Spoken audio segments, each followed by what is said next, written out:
Tu les aimes tes cours de philo? Abdelatif Kechiche n'est pas un frileux, pourquoi le saurions-nous? Il y a un truc qui chauffe, non?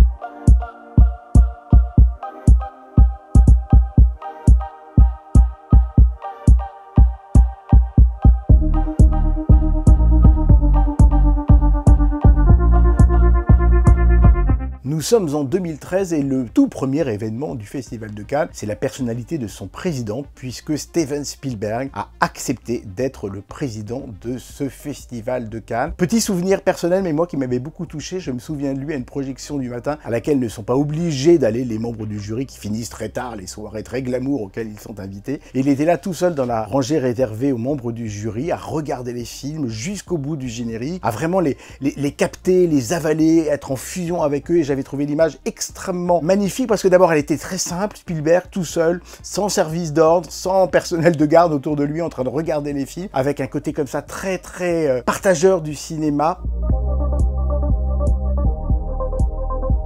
Le jury était quand même aussi extrêmement glamour, avec pas mal de comédiens et de comédiennes, Nicole Kidman en tête par exemple, Daniel Auteuil ou Christopher Waltz, ainsi que l'immense cinéaste taïwanais Ang Lee.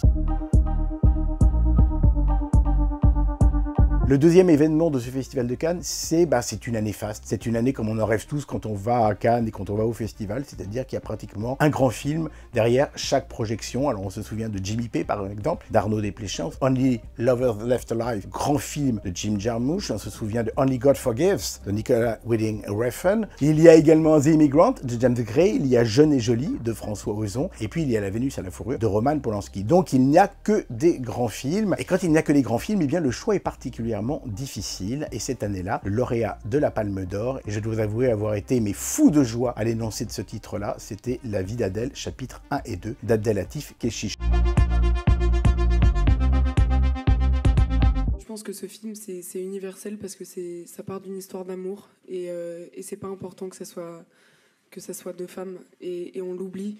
C'est juste une histoire de sentiments, de coup de cœur, d'amour pur. Et après, si ça peut aider, le cinéma, ça sert à ça aussi. Donc si ça peut montrer à tout le monde et être un hymne à la tolérance, c'est encore plus gratifiant. C'est une adaptation du roman graphique de Julie March, Bleu est une couleur chaude, et c'est un film absolument bouleversant qui raconte l'histoire de deux jeunes filles qui vont se rencontrer et qui vont s'aimer. La première ne savait pas qu'elle aimait les filles, elle pensait être hétéronormée, hétérosexuée, c'est-à-dire qu'on lui avait dit qu'une fille ça sortait avec des garçons. Elle s'y essaye, mais elle voit bien que ça ne prend pas, et puis un jour elle croise la route d'une autre jeune fille qui a des cheveux bleus, et c'est le coup de foudre, et c'est absolument magnifique.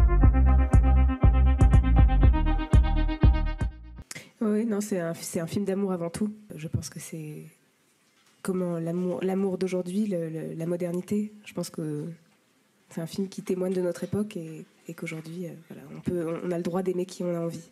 Récompenser La vie d'Adèle en 2013, l'année où le mariage pour tous vient d'être voté par le gouvernement Hollande, c'est déjà un acte fort, mais c'est pas un acte bêtement militant. Le film d'Abdelatif Kechiche est un grand film sur l'éveil à la sexualité, sur la découverte de soi. On a beaucoup glosé sur les scènes de cul, sur les scènes de sexe trop longues. Moi, je les trouve absolument magnifiques parce qu'elles ont une réelle dramaturgie. Apprendre à aimer un corps qu'on ne vous a pas appris à aimer, le découvrir et s'apercevoir au contact de ce corps, dans les bras de cette personne, que l'on est vraiment ce que l'on a toujours été sans peut-être avoir le courage de se l'avouer. Je trouve ça magnifique. On ne trouve pas toujours le chemin droit de sa sexualité. Et dans cette scène-là, effectivement, par la sexualité, par la tendresse, par le cul, par quelque chose de très cru et de très trivial, on sent qu'Adèle Exarchopoulos commence à comprendre qui elle est vraiment et à s'accepter telle qu'elle s'acceptera enfin. Alors le film a été accompagné de beaucoup de scandales, les grèves des techniciens sur le plateau, la manière dont les deux comédiennes qui ont pourtant été récompensées d'un tiers de la Palme d'Or, puisqu'elle a été partagée en trois, Abdelatif Kechiche, Léa Seydoux, Adèle Exarchopoulos. On a voulu faire de ce film un film à scandale, ce qu'il n'est absolument pas. Je pense au contraire que c'est pour moi une des plus grandes déclarations de l'amour. Et je trouve que le film a une universalité et une force absolument extraordinaire. Ça a été un beau succès en salle, 1 million d'entrées, ce qui est quand même pas mal, 2,5 millions pratiquement à l'international pour un sujet cru, pour un sujet tabou, pour un sujet qui continue divisé. Et en même temps, je trouve que c'est une des palmes d'or qui s'impose le plus par son évidence, par son universalité et par sa beauté.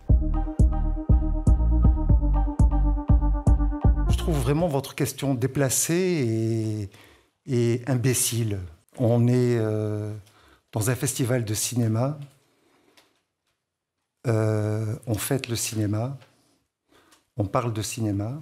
Les questions malsaines, comme vous êtes en train de poser, sont dépassées dans notre époque. Keshish est revenu à Cannes en 2019 avec Mektoub Intermezzo, la suite de Mektoub Canto Uno. Ça a été encore un objet du scandale. Déjà, il a été programmé entre minuit et 4 h du matin, donc les festivaliers et les journalistes ont dû avoir une nuit très très longue pour découvrir le film. Il y a eu un énorme scandale, puisque là encore, il y avait une scène de cul de plus de 16 minutes, un cunilingus, en disant les choses. Abdelatif Keshish n'est pas un frileux, pourquoi le saurions-nous? Il a un vrai sens de la dramaturgie quand même, Keshish. C'est pas du porno, c'est vraiment une histoire qui est racontée, c'est un rapport de force, c'est un rapport amoureux, c'est un rapport entre deux personnes qui se construit à travers la sexualité, mais pas que.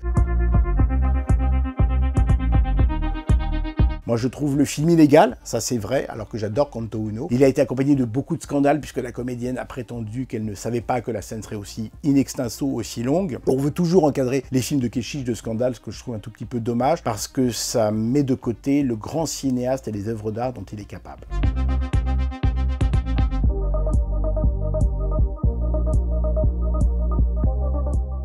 J'ai oublié un truc, ça va ?